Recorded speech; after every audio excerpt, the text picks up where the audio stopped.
Hello friends, welcome to last revision. तो आज हम डिस्कस करेंगे पॉलिटी सेट 3। हम यहाँ पर सभी इम्पोर्टेंट क्वेश्चंस ही डिस्कस करेंगे जो कि एग्ज़ाम्स में डायरेक्टली पूछे जाते हैं। तो प्लीज़ शेयर करें, सब्सक्राइब करें हमारे इस यूट्यूब चैनल को। So first is doctor Bhimrao Ambedkar said article 32 is the heart and soul of the constitution. यहाँ पर सोल आएगा एस।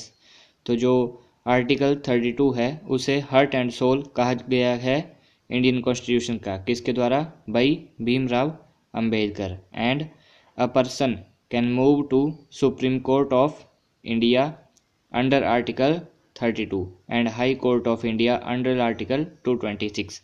अगर हमें सुप्रीम कोर्ट में जाना है इंडिया के, तो हम अंडर आर्टिकल 32 से जा सकते हैं अगर हमारा कोई भी राइट वायलेंट होता है। और अगर हमें किसी भी हाई कोर्ट में जाना है तो हम अंडर आर्टिकल 226 हाई कोर्ट में जा सकते हैं। Rights only to citizens not for foreigners. अब हमें पता है कि जितने भी आर्टिकल्स हैं राइट्स के, वो सभी सबको नहीं मिलते। तो जो भी इंडिया के सिटीजन नहीं है या फॉरेन से आते हैं, मान लो घूमने के लिए आए हैं, तो उनके लिए आर्टिकल्स 15, 16, 19, 29 एंड 30 ये उनके लिए आर्टिकल नहीं है।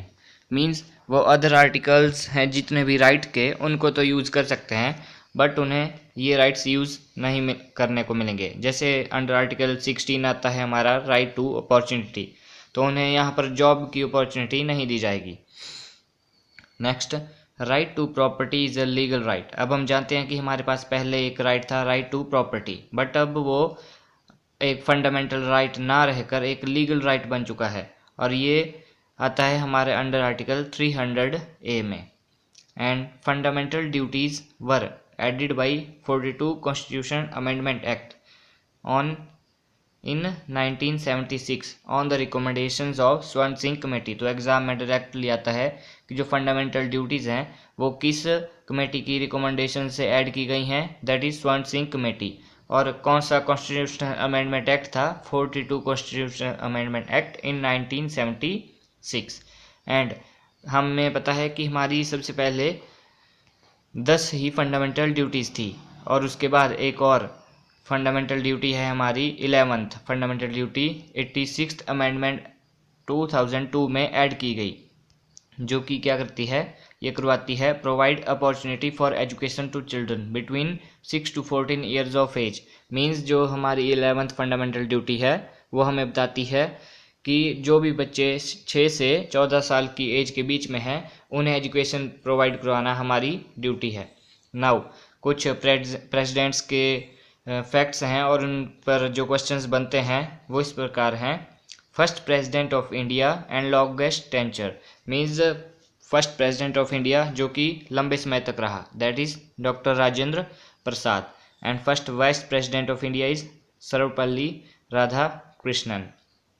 फर्स्ट मुस्लिम प्रेसिडेंट, अब अगर पहला मुस्लिम प्रेसिडेंट आ जाए तब डॉक्टर जाकिर हुसैन। अगर आ जाए कि सबसे कम टाइम तक जो प्रेसिडेंट रहा वो भी doctor Zakir Hussain. And first president to die in office, जिनकी की मृत्यु अपने ऑफिस में या कार्यकाल में हुई, वो हैं doctor Zakir Hussain. And first Sikh president हैं हमारे Giani Zail Singh. First scientist to become president, जो साइंटिस्ट प्रेसिडेंट बने, all of us know that, APJ Abdul Kalam. And first women president कौन रही है हमारी? Miss Pratibha Patil. President may resign from his office by writing under his hand address to the vice president. अब ये जो president है हमारे, अगर ये रिज़ाइन देना चाहते हैं तो ये किसके पास देंगे? राइटिंग में लिखकर वाइस प्रेसिडेंट के पास। और अगर वाइस प्रेसिडेंट को देना है रिज़ाइन तो वो देंगे प्रेसिडेंट के पास। So now president who won the election of president as an independent candidate, वो कौन हुए हमारे? VV Giri. First acting president of India. Acting president का मतलब कि हमारे जो प्रेसिडेंट हैं वो काम में नहीं है, या मान लो किसी वजह से बाहर गए हैं या उनकी डेथ हो गई और प्रेसिडेंट की पोस्ट खाली है तो उस पोजीशन में हमारे वाइस प्रेसिडेंट प्रेसिडेंट की तरह एक्ट करते हैं। अगर प्रेसिडेंट और वाइस प्रेसिडेंट दोनों की सीट्स वेकेंट हैं तो उस टाइम हमारे जो चीफ जस्टिस ऑफ इंडिया हैं वो प्रेसिडेंट का वर्क कर सकते हैं। तो first acting president of India कौन आ गए हमारे? वीवी गिरी। Neelam Sanjiva Reddy was elected president as no one else filled nomination for the post of president। अब नीलम संजीवा रेड्डी हैं एक प्रेसिडेंट जो उस टाइम बने थे जिस टाइम किसी ने भी कोई नॉमिनेशन मतलब फॉर्म नहीं भरा था for president. M Hidayatullah to perform the function of the president 2 times in 2 different capacities. ये क्वेश्चन भी बहुत एग्जाम में आता है कि वो कौन से मतलब पर्सन हैं जिन्होंने 2 बार प्रेसिडेंट की पोस्ट पर काम किया है बिना प्रेसिडेंट रहे। मीन्स ये इन्होंने 2 बार किया है। फर्स्ट टाइम ये चीफ जस्टिस ऑफ इंडिया थे और इस टाइम हमारे प्रेसिडेंट और वाइस प्रेसिडेंट की सीट्स वेकेंट थी किसी न किसी वजह से, तो फिर इन्हें ही एक्टिंग प्रेसिडेंट की तरह काम करना पड़ा। And second time honoured vice president of India, ये एक वाइस प्रेसिडेंट थे और उस टाइम भी प्रेसिडेंट की मतलब किसी वजह से सीट या प्रेसिडेंट अपना काम नहीं कर सकते थे तो उस टाइम भी इन्हें वाइस प्रेसिडेंट ऑफ इंडिया का की पोजीशन पर ये थे और इन्होंने प्रेसिडेंट की तरह एक्ट किया था। Next is supreme commander of defence forces. जितनी भी हमारी डिफेंस फोर्सेस हैं आर्मी नेवी एंड एयरफोर्स उनका सुप्रीम कमांडर है president. Money bills can be introduced in the parliament only with the recommendation of president. Money bill है वो भी president की ही रिकमेंडेशन से पार्लियामेंट में पास किया जाएगा।